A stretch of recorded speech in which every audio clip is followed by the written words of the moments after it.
Hello, everyone.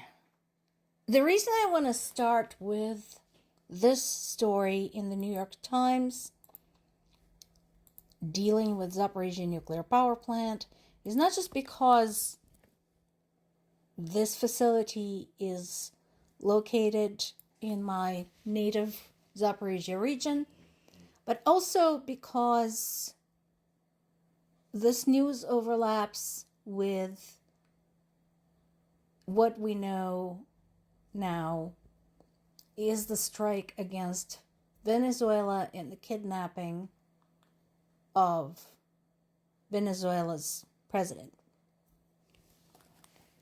I want to point out right away that I'm not a fan of Nicolas Maduro by any stretch of imagination. However, it is not up to the United States to walk in and basically depose somebody without due process. People of Venezuela didn't ask for it, and the United States Congress didn't approve it, as is customary for any and all military action.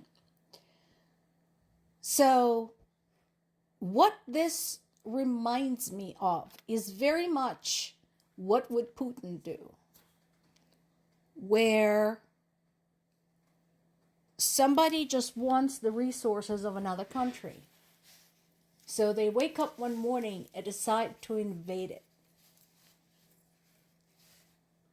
Because that is what happened. I particularly want to call out Republican voters who have been saying we should not be getting involved in any wars all over the world. That was their excuse for not supporting U.S. aid to Ukraine. Okay? Well, what do you call this? What do you call an incursion into Venezuela and basically kidnapping of their president and his wife? What do you call that? So, the question of Venezuelan oil has already been brought up. And that is why I want to bring up Zaporizhzhya nuclear power plant, because that too is an important resource. We talked about this many times, about the concerns. Zaporizhzhya nuclear power plant has been in Russian hands since March of 2022. One of the first and biggest things they managed to lay their grubby little hands on. And I have already expressed in the past the concerns about potential maintenance and safety violations that may have resulted from it. Right now, the plant is not operational. One of the biggest nuclear plants in Europe, actually the biggest in Europe, is currently not doing anything. It's just hooked up to the grid to keep the plant itself running, to keep the reactors in the minimal functional mode.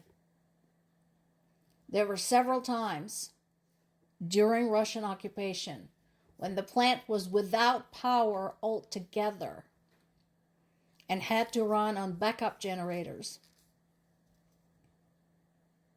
And I don't need to tell anybody what that means. It means all of the safety systems were offline.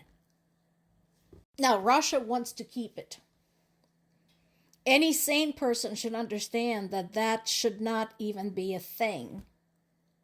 It's not theirs. It's located deep in Ukrainian territory.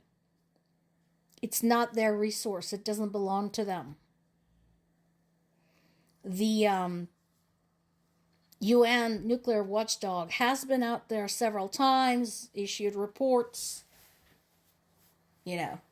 expressed grave concerns, doing whatever it is that they usually do. But the point is, again,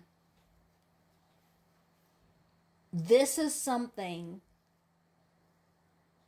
this is the kind of a resource that should not stay in Russia's hands. Just like the rest of the Ukrainian resources. And I would once again like to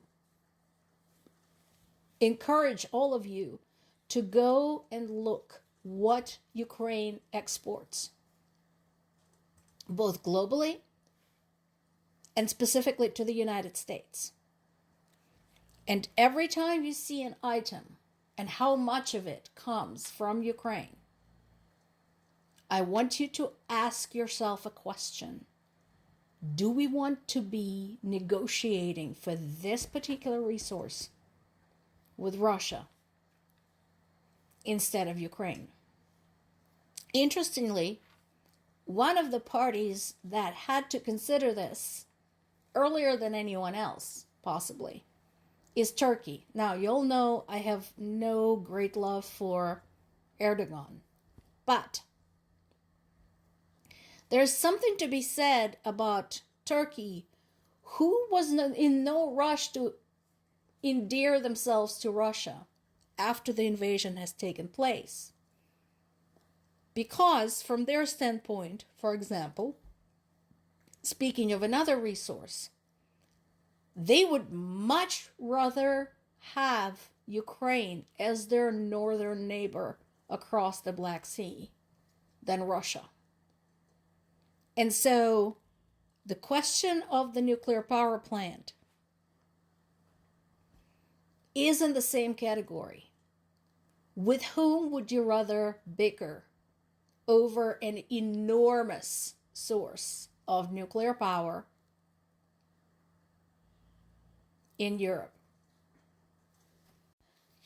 Meanwhile, war continues. Now, I don't want everybody to freak out over this particular headline from The Guardian. Yes, there's some things that are very concerning and things are bad and I'm very worried. But make sure you take things in context. So, The Guardian's headline says Russia makes biggest battleground gains since the first year of war. What you got to do is keep reading. 1%. They've taken 1% of Ukrainian territory in 1 year.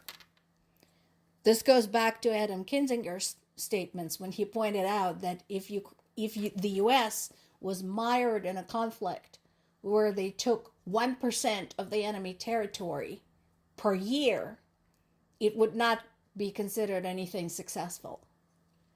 And it would not be considered something that they were winning. So,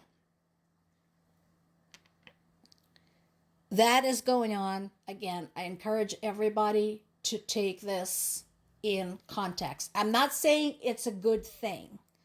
I'm just saying not to freak out. Now, this is a concern. So, once again, Moscow's attack against Ukrainian civilians continues. We're talking about the city of Kharkiv. We are back to that destroyed apartment buildings. So we now have 2 people confirmed who were killed, including a 3-year-old child, and 25 more injured. In addition, Ukrainian officials on Friday, yesterday, ordered the evacuation more than 3,000 children and their parents from the 44 frontline settlements in the Zaporizhzhya and Dnipropetrovsk region. So that is definitely a concern. Since June 1st, more than 150,000 people have been evacuated, and that is in addition to all of the people who have already been displaced by this war. And of course, again, this is Zaporizhzhya region, this is my native region, this is where my parents live. And I am very concerned as to what will happen to them. It is possible they will need to evacuate too sometime soon. More to come.